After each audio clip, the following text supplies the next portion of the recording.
नागपूर इथे जागतिक मृदा दिनानिमित्त काल सेंद्रिय आणि नैसर्गिक शेती संदर्भातील एक दिवसाच्या कार्यशाळेचं आयोजन करण्यात आलं होतं।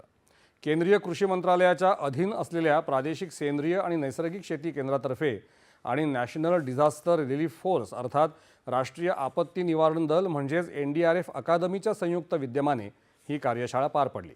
या कार्यशाळेचा उद्देश शेतकऱ्यांना नैसर्गिक आणि सेंद्रिय शेतीतील महत्त्वाची तत्त्व, चांगल्या पद्धती, प्रमाणनासाठी आवश्यक प्रक्रिया आणि केंद्र शासनाच्या विविध योजनांची माहिती देणं हा होता।